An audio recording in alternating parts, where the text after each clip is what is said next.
17:1, ¿lo tiene? Éxodo 17:1, ¿no lo tiene? Vamos. Gloria al Señor. Bueno, es un pasaje muy conocido, vamos a extraer una enseñanza de aquí, algo para que Dios nos motive en este tiempo. Amén. Dice así: toda la congregación de los hijos de Israel partió del desierto de Sin por sus jornadas, conforme al mandamiento de Jehová, y acamparon en Refidim, y no había agua para que el pueblo bebiese. Y altercó el pueblo con Moisés, y dijeron: danos agua para que bebamos. Y Moisés le dijo: ¿por qué altercáis conmigo? ¿Por qué tentáis a Jehová? Así que el pueblo tuvo allí sed. ¿Y qué hizo? Esa palabra que siempre aparece de vez en cuando, ¿no? Menos mal que aquí no existe, pero murmuró contra Moisés y dijo: ¿por qué nos hiciste subir de Egipto para matarnos de sed a nosotros, a nuestros hijos y a nuestros ganados? Entonces clamó Moisés a Jehová, diciendo: ¿qué haré con este pueblo? De aquí a un poco me van a apedrear. Y el Señor le contesta a Moisés: pasa delante del pueblo, toma contigo de los ancianos de Israel y toma también en tu mano, y esto es interesante, la vara con que golpeaste el río, y ve. He aquí que yo estaré delante de ti allí sobre la peña de Horeb, y golpearás la peña y saldrán de ella aguas, y beberá el pueblo. Y Moisés lo hizo así en presencia de los ancianos de Israel. Y este es el versículo principal, verso 7. Y llamó el nombre de aquel lugar Masar y Meriba, por la rencilla de los hijos de Israel y porque tentaron a Jehová, diciendo: ¿está pues Jehová entre nosotros o no? Esa es una pregunta que hace enojar mucho a Dios. Lo voy a volver a repetir: ¿está pues Dios entre nosotros o no? Cierre sus ojos y le voy a pedir un favor. Pídale a Dios que le hable en esta mañana. Amado Dios, te damos gracias por esta reunión, por este tiempo, por los que podemos estar en este lugar adorándote, bendiciendo tu santo nombre, por los que nos visitan, por los que no están, Señor, están disfrutando sus vacaciones. Y Señor, sea tu Espíritu Santo hoy ministrándonos conforme al consejo que tienes según la necesidad del pueblo. Dios mío, he leído tu palabra y que ella no vuelva vacía, sino que traiga su fruto y traiga, Señor, todo aquello que hoy necesitamos en nuestro corazón. ¿Cuántos dicen amén? Muy bien. Permítame, me gusta un poquito la historia, permítame hacer historia. Permítame hacer historia. Todos sabemos que el pueblo de Israel estaba, digamos, geográficamente habían llegado a un lugar que se llamaba Refidim, ¿verdad? Pero ellos vienen saliendo de Egipto. Dios les sacó con mano poderosa. Todos conocemos que Dios abrió el Mar Rojo. Ellos vieron el poder de Dios de una manera milagrosa, no solo por la apertura del Mar Rojo, sino porque vencieron al ejército de Faraón y realmente ellos pudieron declarar de que Dios estaba con ellos. No solo eso, ellos no salieron con las manos vacías, salieron, vamos, que no sé si usted me permite la palabra, ricos, salieron con bienes, salieron con oro, salieron con riquezas. Dios así lo preparó. El ángel de la muerte había pasado de alto por ellos a través de algo simbólico que es la sangre. Y la sangre pintada en los dinteles hizo que el ángel de la muerte pasara. Hubo gran mortandad en el pueblo de Egipto. Y bueno, usted conoce la historia. Ahora, ellos salieron en victoria. Diga conmigo, salieron en victoria. Pero cuando llegaron al otro lado del Mar Rojo, Moisés y María, su hermana, alzaron unos coros, unos cánticos espontáneos, danzaron con panderos y ahí celebraron la victoria.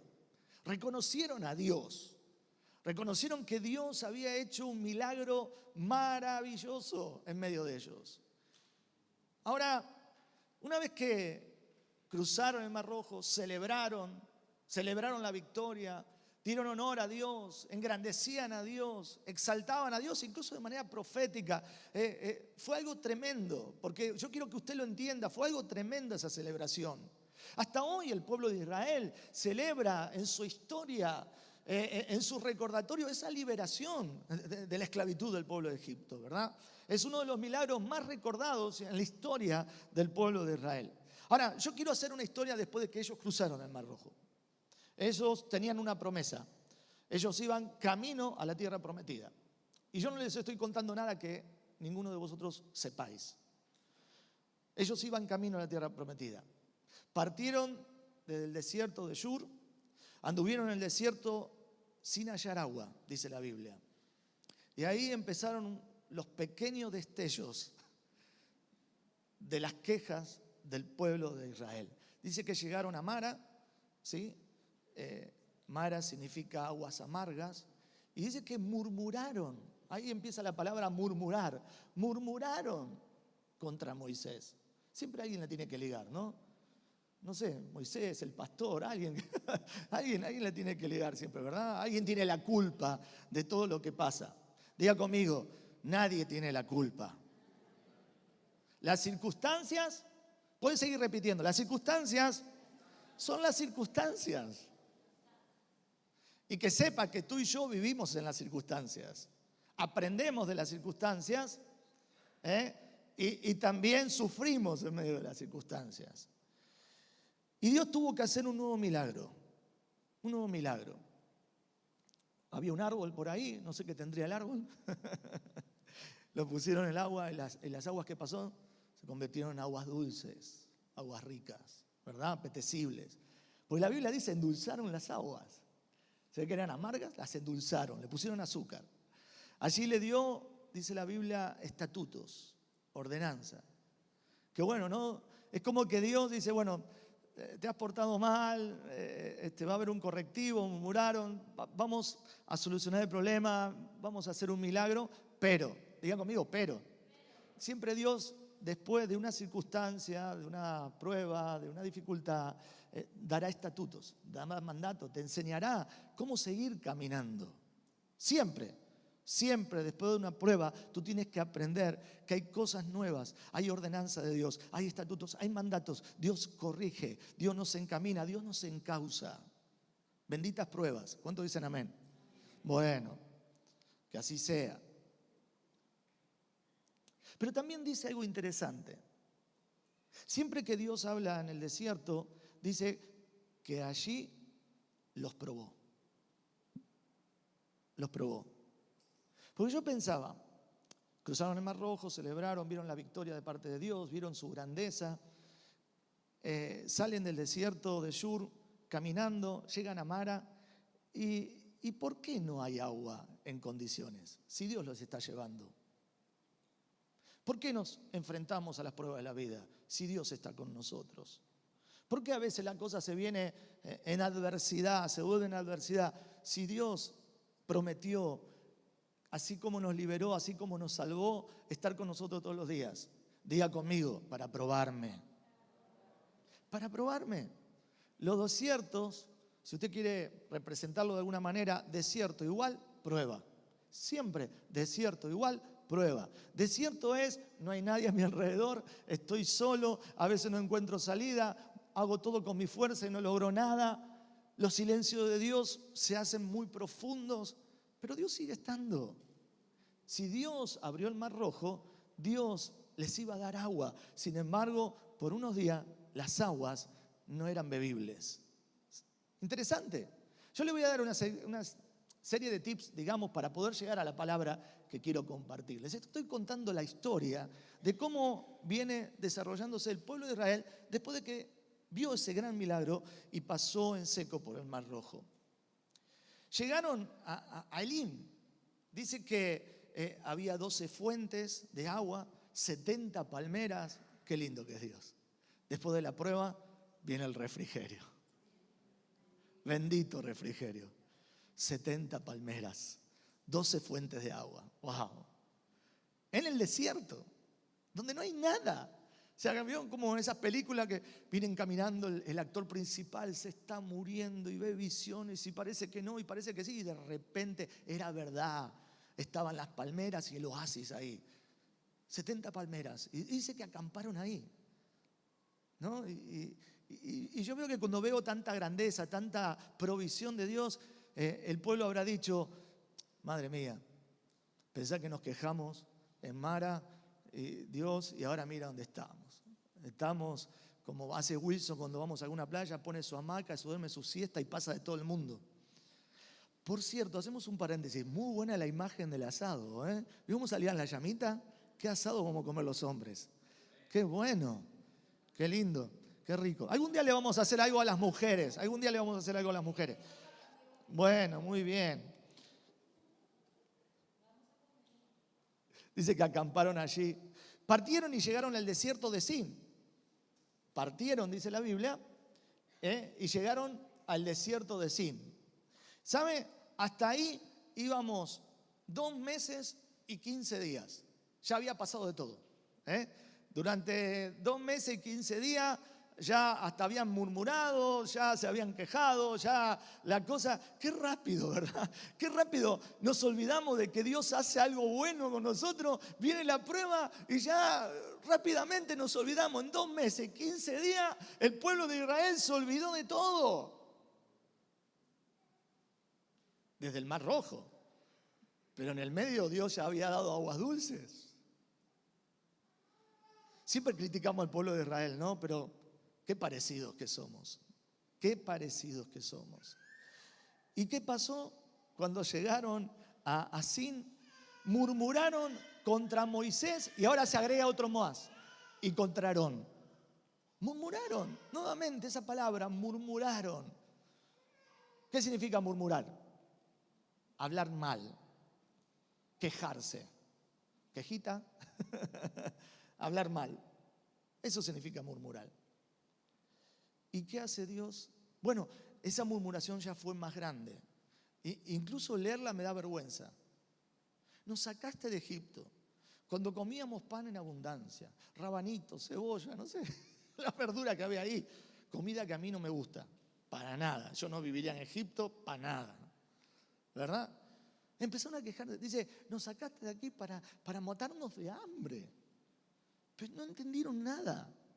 Hay gente que son salvos, caminan con el Señor y no se enteran de nada. No se enteran que Dios quiere lo mejor, que Dios nos lleva a la tierra prometida, que Dios está llevándonos a la eternidad, que Dios dice que aquel que comenzó la buena obra la perfeccionará. Nos olvidamos que Dios trabaja en nuestra vida, nos olvidamos que Dios utiliza el proceso de la vida para formarnos. Y se quejaban, y no se quejaban, o mejor dicho, se olvidaron de todo lo bueno que Dios hizo y recordaron la vida que les había arruinado. Preferían la esclavitud antes que lo que venía por delante. Oh, ¿qué hace Dios?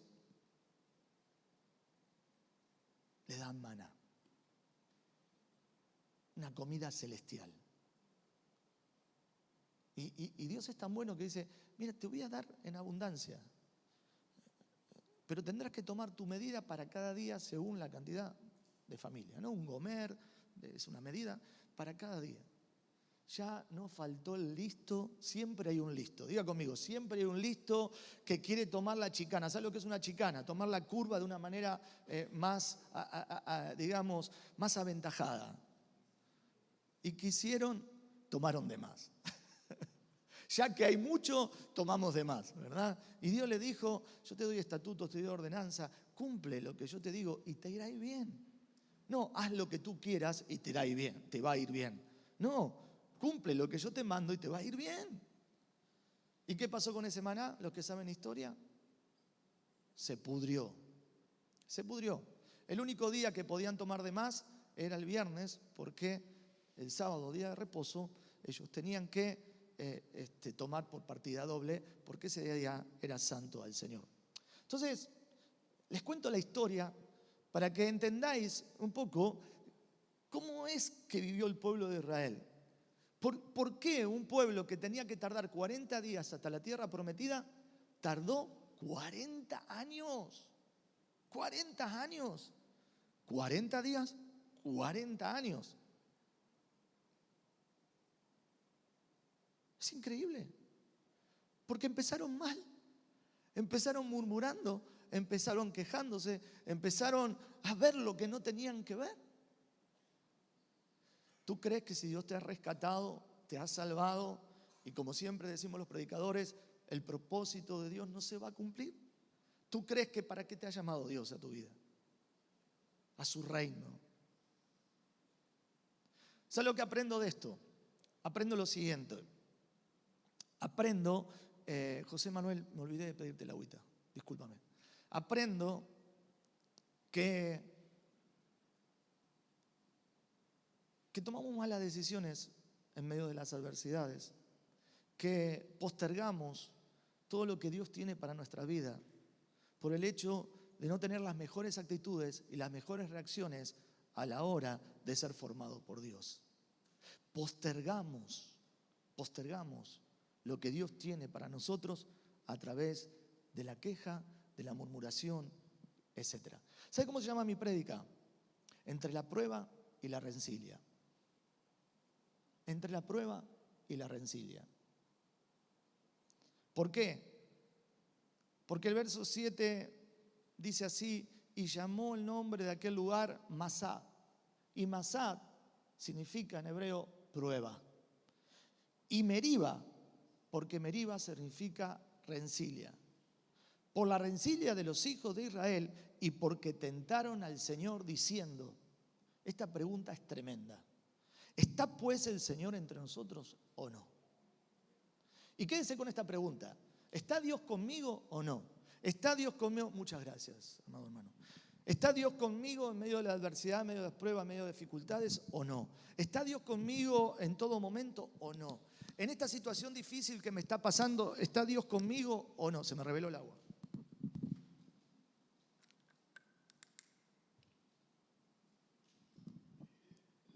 ¿O no? Dígale al que tiene al lado, Dios está siempre contigo. El tema es que te enteres que es así.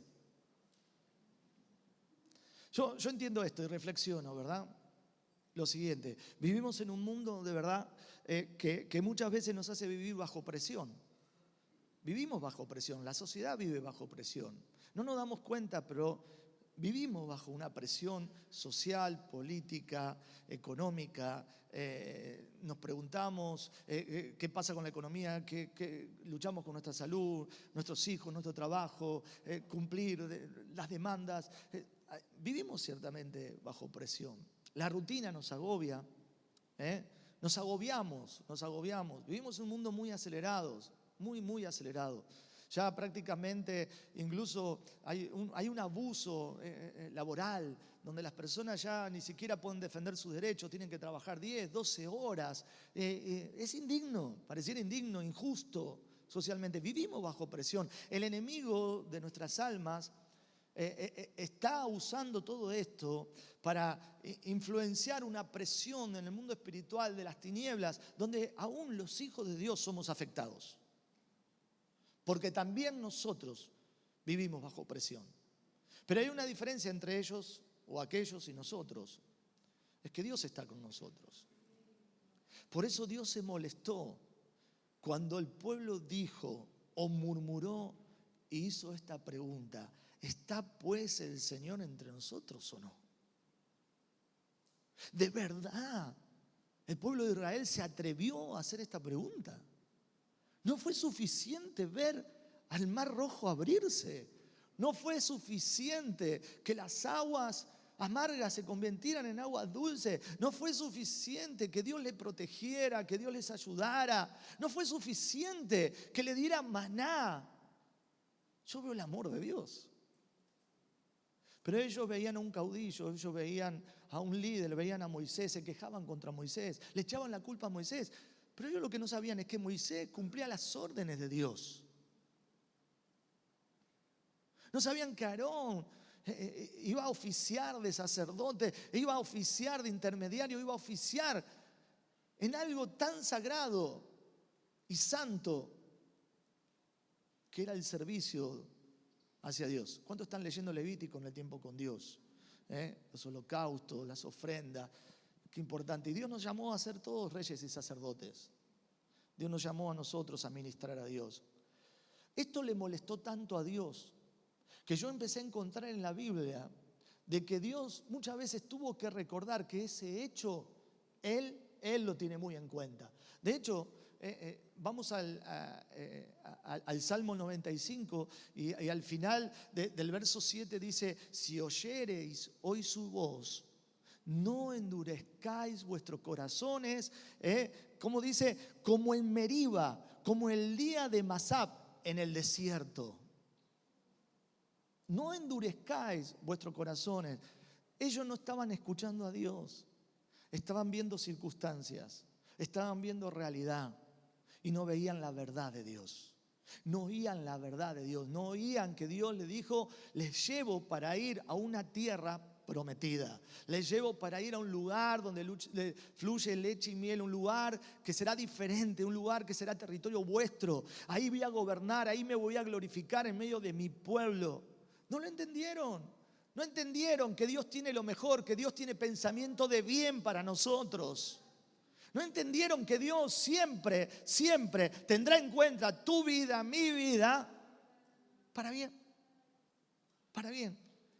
En el Salmo 106, el salmista vuelve a recordar: también le irritaron en las aguas de Meriba y le fue mal.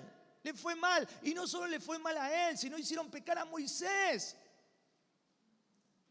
haciendo algo de una manera que Dios no le había mandado a hacer. Lamentablemente, digo esto lamentable, es que lamentablemente nos contagiamos muchas veces, ¿no? Yo tengo una frase que es: las masas siguen a las masas, ¿sí? Lo que todos opinan, bueno, uno como que se prende a opinar lo mismo que todos opinan. Qué bueno, ¿no? Que cuando mandaron a 12 espías, hubo 2 que no opinaron lo mismo que otros 10, que se animaron a decir: Josué y Caleb, no, la tierra es buena. ¿Será que siempre la mayoría ve lo malo y hay una minoría que ve lo bueno? Porque de hecho lo veremos al final, de toda una generación, solo, escuche bien, ni siquiera Moisés, solo Josué y Caleb pasaron a la tierra prometida. Qué importante es ver como Dios ve. Qué importante es escuchar a Dios en sus propósitos. Qué importante, qué triste para toda esa generación que murió en el desierto. Dios tuvo que a través de Deuteronomio repetir la ley, restablecer todos los mandatos, los estatutos, ordenar nuevamente, porque ya había una generación que había muerto, que había perecido, que no había entendido a Dios ni le había seguido a Dios como corresponde. Y ya Dios tenía que volver a tratar con esas personas. ¿Por qué somos tan rebeldes? ¿Cuántas cosas perdemos? ¿Cuántas cosas perdemos por no obedecer a Dios, por no entender a Dios, por no creerle a Dios? Qué triste, ¿verdad? Qué triste. Mi pastor tenía una frase muy linda.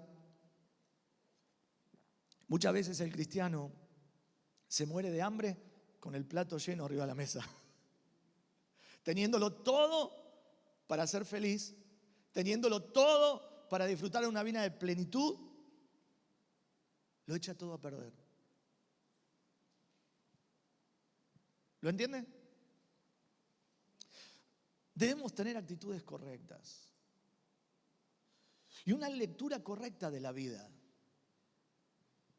Una lectura correcta de la vida. Usted sabe que a mí me gusta predicar acerca de vida práctica, ¿verdad? Poder practicar lo que entendemos que la Biblia nos enseña y también aprender de las historias, como por ejemplo hoy, del pueblo de Israel. Si ellos cometieron un error y les fue mal, ¿tú vas a cometer el mismo error? Por favor, diga que no. Diga que no.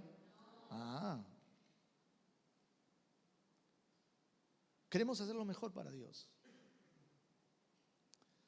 Hacer lo mejor para Dios y tener una buena lectura de la vida es entender que Masab, que significa prueba, también nos toca a nosotros. no siempre la vida te va a sonreír. Y no te enojes, pero si haces un análisis en la vida, en las circunstancias, hay porcentuales grandes donde la vida no te sonríe. Claro, lo que debemos analizar es si lo que tú vives es consecuencia de tus errores.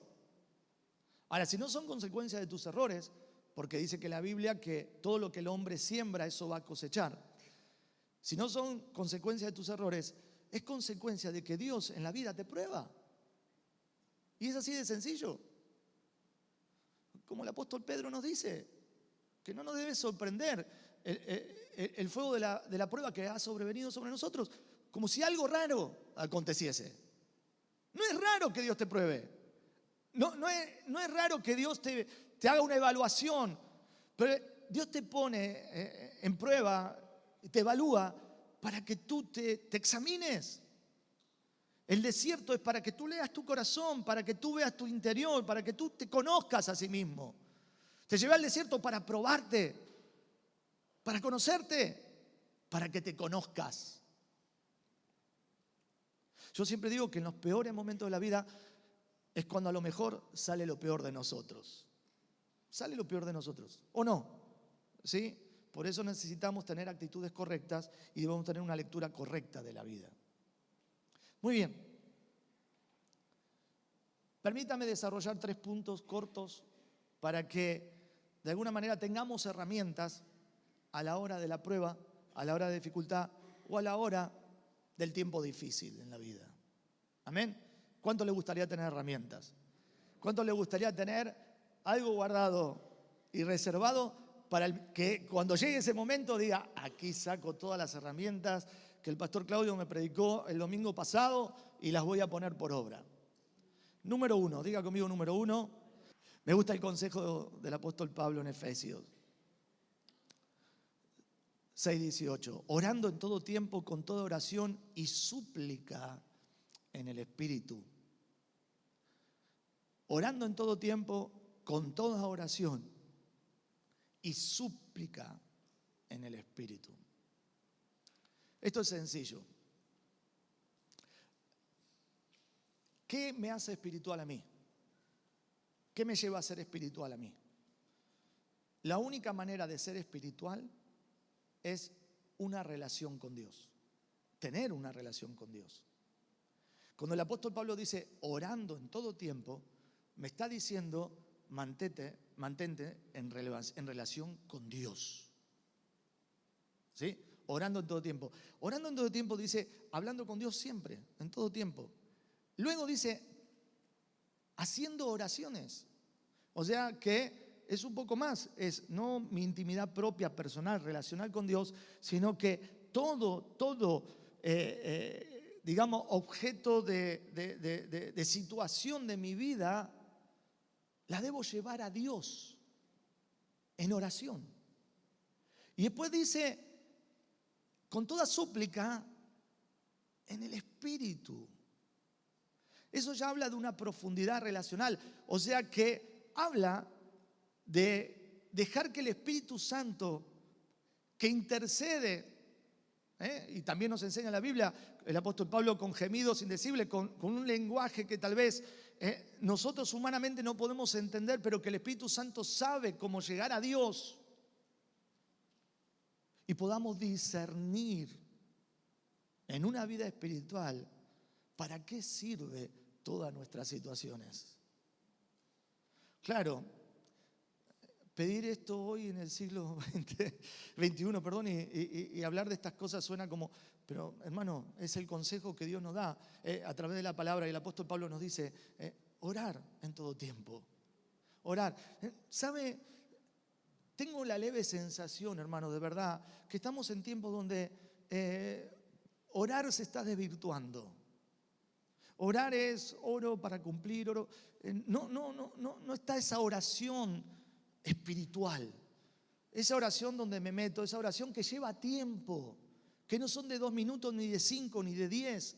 Es una oración íntima, profunda.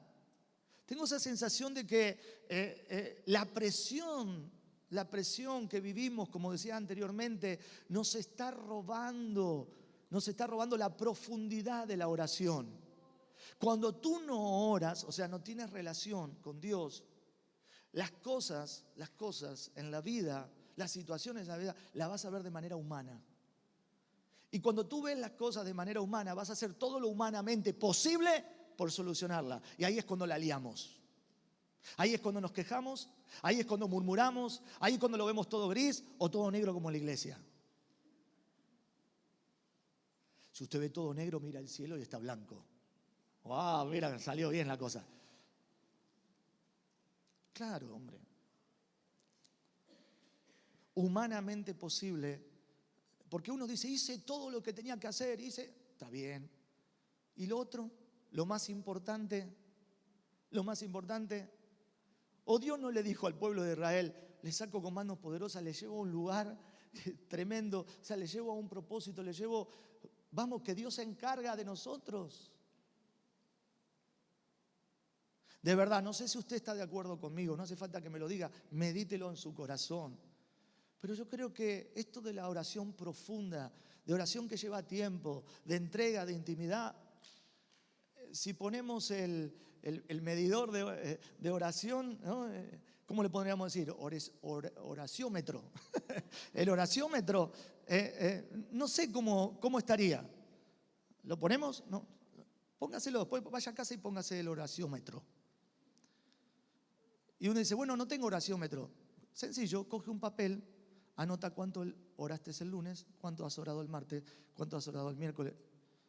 Algunos saltan algunos días porque estaban apurados, llegaban tarde del trabajo y ese día no hubo. ¿A qué sí? Seamos sinceros, ¿a qué sí? La Biblia dice en Jeremías 33:3, yo te responderé. Yo te responderé. Yo no sé, yo le quiero motivar a orar. Yo te responderé. Si le digo en argentino, yo. Débora, diga, yo. Ahí está, le sale bien. Yo te responderé. Qué maravilloso que Dios responda. Como dice mi amada esposa, ante cualquier circunstancia, estamos a una oración de distancia. Qué bueno, ¿verdad? Me encantó esa frase. Se la robo siempre, a una oración de distancia. No sé qué situación estás viviendo, por dónde estás pasando, si la vida te sonríe, no te sonríe, si está dada vuelta, si está, vamos, en pantano, desierto, no sé cómo estás. Pero Él nos responderá. Con tremendas cosas responderá, dice un coro, ¿no? ¿Verdad? Eso entonces debe animarnos a clamar a Dios. En el Salmo 91:15 dice, se reafirma esta verdad. Y dice lo siguiente, que si yo clamo, Él me responde. Me invocará, dice el Salmo, y yo le responderé. Con Él estaré yo en la angustia, lo libraré y no solo eso, le glorificaré. Él no solo pretende escucharnos, porque nos escuchará, no solo que va a responder, nos va a fortalecer, sino que le glorificaré. O sea, de que de esa circunstancia, Dios se va a glorificar. Y con Él nos glorificamos nosotros. ¿Cuántos dicen amén? Lo segundo que dice Jeremías 33. Dice, así ha dicho el Señor, que hizo la tierra, Jehová que formó para firmarla, Jehová es su nombre. Y para confirmar qué significa esto, mira lo que dice en el 32:17 antes del 33. Oh Señor Jehová, he aquí que tú hiciste el cielo y la tierra con tu gran poder y con tu brazo extendido. No hay nada que sea difícil para ti. Ahora, yo le quiero decir algo. El pueblo de Israel sabía todo esto, porque vieron el milagro más maravilloso que podían llegar a ver. El mar rojo abriéndose, pasar en el seco, viendo la destrucción del pueblo egipcio, el ejército del faraón, el gran ejército del faraón. Vieron los milagros en el desierto. Sin embargo, patinaron. Se olvidaron de todas estas cosas. Cuidado, porque no solo son textos escritos, son promesas que debemos guardar en nuestro corazón. Aleluya. Entonces, si algo nos debe motivar a clamar a Dios es que Él es capaz de responder a nuestro clamor. Diga número 2. Entonces, el primero era, clama a Dios. El segundo, toma la vara de autoridad. Me gustó, porque Moisés, entrando frente al Mar Rojo, la autoridad, bueno, usted conoce la historia, cómo Dios llamó a Moisés, ¿no? Y su vara pasa a ser un elemento muy simbólico y que representa autoridad. Él golpeó y el Mar Rojo se abrió. ¿Se acuerda de este texto bíblico? La peña de Oreb, ¿qué hizo para que el agua brotara? Golpeó, ¿verdad? La peña. Entonces, esa es la vara de autoridad. Y es interesante porque es lo primero que Dios te dirá en el momento de la prueba, en el momento de la vida, en el momento de la dificultad, que tomes autoridad. Tomes autoridad. Y usted dice, ¿qué autoridad? Bueno, uno puede decir, bueno, en el nombre de Jesús, la autoridad espiritual. Mire, esta vara de autoridad que te estoy hablando ahora, cuando Dios te dice, toma la autoridad, se está refiriendo a la autoridad de la experiencia de la vida. Si Dios abrió el Mar Rojo, Dios endulzará el agua. Si no tienes que comer, Dios te enviará el maná. O sea, siempre debes recordar la autoridad que adquiriste a través de la experiencia, a través de la prueba de la vida. Si hoy es gris, hoy es negro, hoy es oscuro, hoy no ves la salida, recuerda que en otra oportunidad Dios te ha salvado. Y si lo hizo antes, lo hará ahora, porque Él es el mismo. No, como decimos siempre, ayer, hoy y por todos los siglos. ¿Cuántos dicen amén? Entonces, podemos decir, así como tu vida íntegra y una vida de santidad te da autoridad espiritual, en medio de la dificultad de la prueba, tu experiencia aprobada te da autoridad. Anótelo, es una linda frase, tu experiencia aprobada te da autoridad. Entonces, ¿cuáles son esos golpes que te llevaron a ver la mano de Dios sobre tu vida? ¿Cuáles son esos golpes? Cuando le creíste a Dios, cuando salimos aprobados, esa es tu autoridad. Tú puedes pararte en la misma situación. Si Dios lo hizo antes, lo hará ahora también. Quiero animarte, hermano, ¿no sabes? Te estoy animando a que clames a Dios, que ores a Dios, que dependas de Dios y que tomes esa experiencia, esa autoridad, esa vez que Dios te ayudó en aquella oportunidad. Aleluya. Número 3, y estoy culminando, golpea la peña. Golpea la peña. ¿Sabe lo que significa esto? Me voy a acoplar a la predicación de nuestra hermana Piedad del día domingo. ¿Se acuerda de qué nos habló la hermana? Le voy a dar una ayuda. ¿De qué nos habló la hermana el otro día? Del agua, de la necesidad, ¿verdad? Del agua, del componente del agua, como un ser humano necesita el agua, ¿verdad?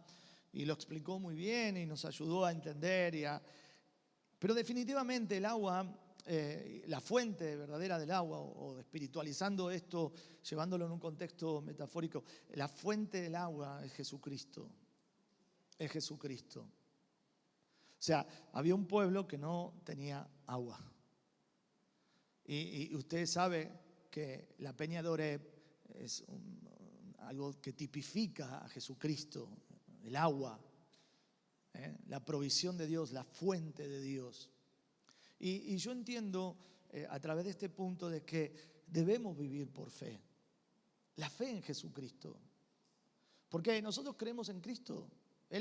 Nosotros imitamos lo que Él nos enseñó. Él es nuestro modelo a seguir. De Él bebemos, de Él nos sostenemos. Él dice que nos sostiene con su diestra de poder. Él es nuestra fuente verdadera, ¿verdad?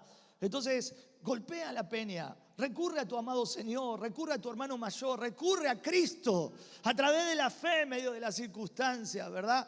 Entonces, Él va a proveer como proveyó Dios de nuestras necesidades. ¿Cuántos dicen amén?